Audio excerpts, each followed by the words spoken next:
Hello, and a warm welcome again to this Double Dorje podcast. Come in, sit down, have a cup of tea, and let's talk about Chöd. A week ago I had a rare but welcome visit from members of my family. None of them are Buddhists, but they are naturally curious about some of the things I get up to, and it came into conversation that Chöd is one of my regular practices. Let me say straight away that I'm not a great practitioner, but I have been doing it for quite a lot of years now. Inevitably, one of my visitors, my niece as it happens, asked me just what this Chöd practice is. I gave her a bit of an explanation, but it was muddled and it was unclear, so I made the excuse that because I haven't done a podcast about it yet, I haven't got my thoughts into order. So here we are doing just that. Before we get started, I want to encourage you to take a moment to like this episode, subscribe to the podcast, tell your friends in whatever way is appropriate for the channel you're listening on. At the time of first publishing, the podcast is hosted on Podbean, but it's very likely that you're listening somewhere else. If you want to see the brief comments but they don't appear in your channel, you will find them on Podbean. So, picture yourself now, if you will, in some kind of primitive guest house in remote, well, where? Maybe Nepal or Tibet or Sikkim or even Scotland. We do have practicing Buddhists and Buddhist centres in the West, after all, as well as haunted houses and haunted graveyards. It's night time, and the room is dark, lit only by a couple of candles. The conversation is witty, but you find you just do have to go outside for a leak. It does happen. Not wanting to pollute the ground right next to the inn, you walk 50 yards up the path. It's not difficult. There is a quarter moon hanging low in the west, giving enough light. As you arrange your clothing again after relieving yourself, you hear something in the distance. Bop, bop, bop, bop, along with ting, ting, ting, ting. You strain your ears.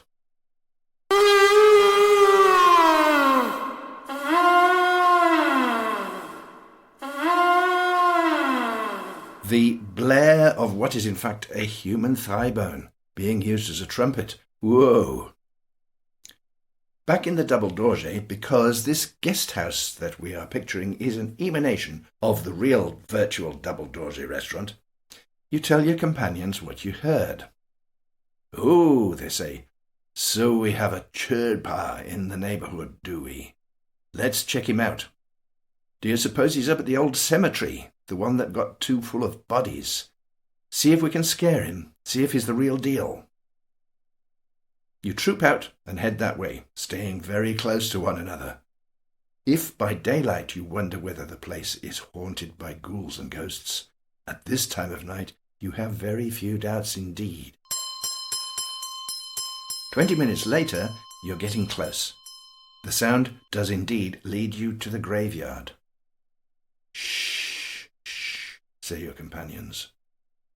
When you've crept to within 20 meters of the source of the sound, the voice tells you that the practitioner is a woman, which is even braver than a man if that is for other, less ghostly reasons. 10 meters, creeping, getting closer, just 5 meters, and then altogether, waving your arms about in the darkness. If this practitioner jumps up and runs away in terror, she will have to find another side to look for support. But if she calmly continues with the bop, bop, bop, bop, the ting, ting, ting, ting, and the sonorous melodies of the chant, then yogurt, barley flour, butter, and fruit are going to be offered over the coming days and even weeks.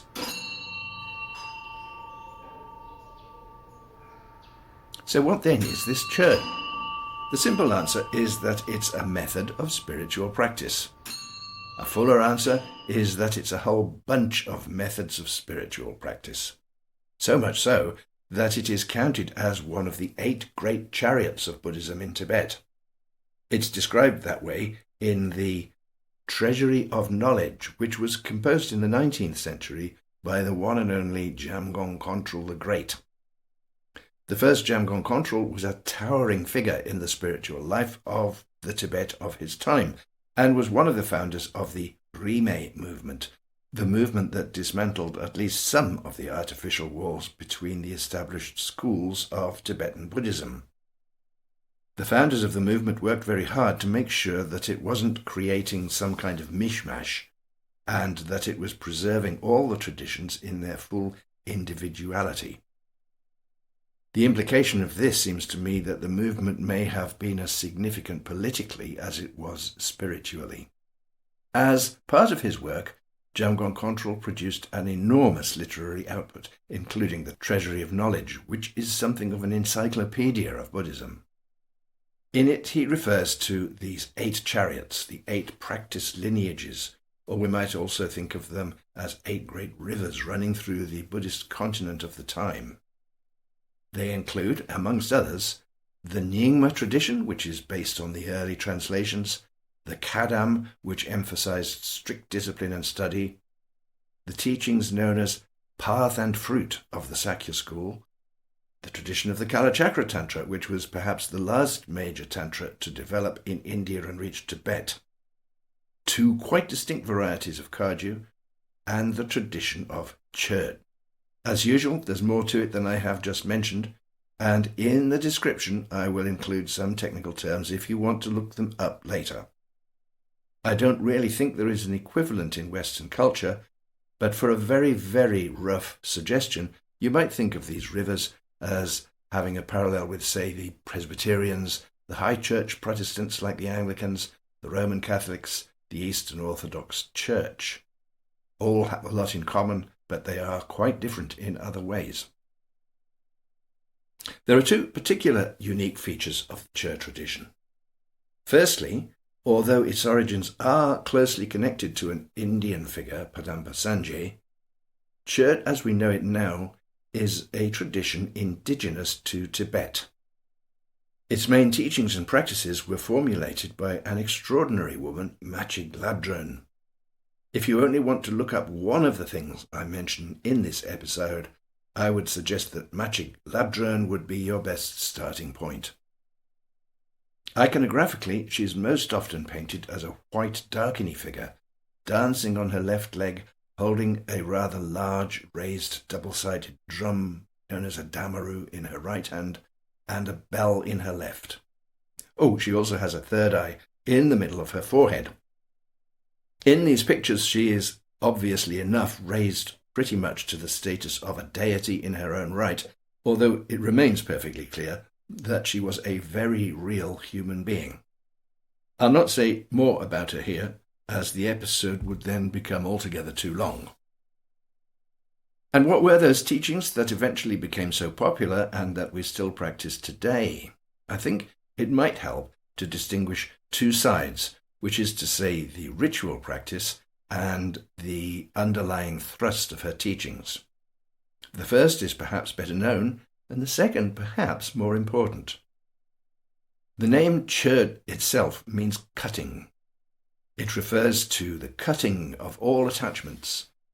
On a conceptual level, this means recognizing the emptiness of all phenomena, a vital Buddhist theme, as you almost certainly know. This is the focus of the perfection of wisdom teachings, and it is, so to speak, the soil from which the Chö practice grows. More personally, it means cutting attachment to ourselves and not being carried away by what are known as the 4 Maras, something you'll hear a lot about if you do study Machig Labdrön's teachings. The explanations she provides to this are extensive, they are subtle, and they are profound. If you're interested in learning more detail, Machig's complete explanation might well be the book to go for. Now, the thing to which the majority of us are most tightly attached is our own bodies, and the ritual practice of Chöd is aimed at letting go of that attachment. In our visualization and meditation, we think of our bodies as being chopped up, cooked up, and offered to the 4 guests, or rather the 4 classes of guest. The first of these classes is the Buddhas and Bodhisattvas to whom we have devotion, and these are called the guests of honor. The second class are the powerful deities who may not be fully enlightened Buddhas, but who can offer us protection and help on the path. The third class is quite simply all sentient beings, every one. And the fourth class, which actually is a subdivision of the third, it's all those beings to whom we specifically owe a karmic debt. Those who have done things for us that we have not acknowledged, and those whom we have harmed or exploited, our karmic creditors. Shortly before the COVID pandemic struck, I was attending some teachings in Vienna. One of the students, also in attendance, was a wonderful young woman from South America. Argentina, if I remember correctly. In any event, she had a great fondness for mate tea. She had been learning Chöd from her teacher, I'm not sure who that was, and a few months before this occasion had developed a very nasty rash on one side of her face. The teacher told her she should be delighted because it was a sign that the practice was working. Provided she continued, it would clear up. I certainly hope that it did. On the side of ritual practice, there is an enormous variety in both the extent of the rituals and in the intensity with which they are practiced. The simplest one I've come across is a single 4-line verse recited about once a day as part of a regular preliminary practice. The tradition associated with the medical tantras has a Chö practice that's a couple of pages long and can be done in 10 or even perhaps as little as 5 minutes. The Kagyu tradition has a popular and very beautiful practice which can be shortened but which can easily take some hours, while the tradition from the Dudjom Tersar is a large compendium of Chöd practices which might perhaps take half an hour each. But there are hundreds more Chöd practices in circulation. In parallel with all these variations in length, the intensity with which the practice is performed also varies. Obviously enough, a single verse, what we might call recognition of the principle of Chö, of offering our own bodies to others, is likely to be just a small element in some other larger practice. At the other extreme, practitioners who are specifically devoted to this practice may perhaps make a tour of 108 cemeteries, moving to a different one each day to perform the offering. One related tradition, not quite the same, is to use a sling, something like what David must have used against Goliath. In the morning, the practitioner would shoot off a stone with this sling, move to wherever it fell, and that would be the campsite for the next night. And for yet more variety, hundreds, or I believe even thousands of practitioners of the Dudjom Tersar tradition gather each year in Bhutan to practice together. It's impressive. Look for it on YouTube.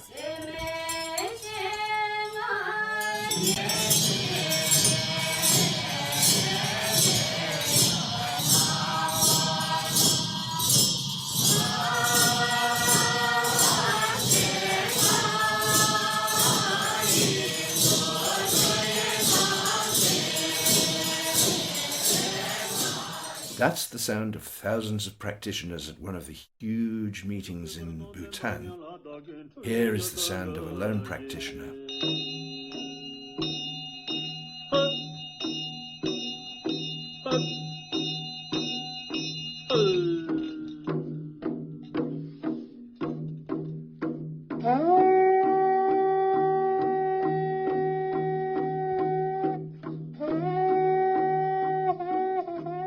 Here is the rather charming sound of 40 or 50 Chödpas practicing together, most of them women, which to my mind gives something rather beautiful to the tone.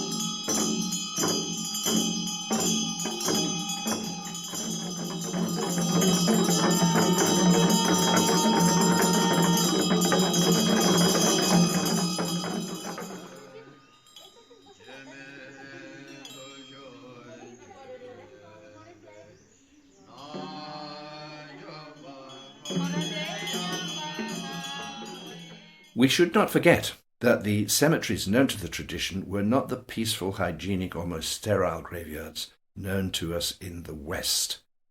Bodies would be laid out and left to wild animals, or, quite commonly in Tibet, chopped up for vultures. In any event, not places of pretty polished marble stone. These very serious Chöd practitioners would, what's more, have an appearance that is perhaps best described as unconventional. An internet search for images of Chödpas will show you what I mean. And finally, we should take a look at the equipment that's typical of Chöd practice. The first thing you will notice when you see somebody practicing Chöd is the large double-sided drum, or Damaru. A smaller Damaru, perhaps 6 inches across, is widely used in a lot of Tibetan rituals, but the one used for Chöd is very roughly twice as big in each direction. So, obviously enough, it has a deeper tone and is played more slowly. It goes bop bop, where the standard one rattles.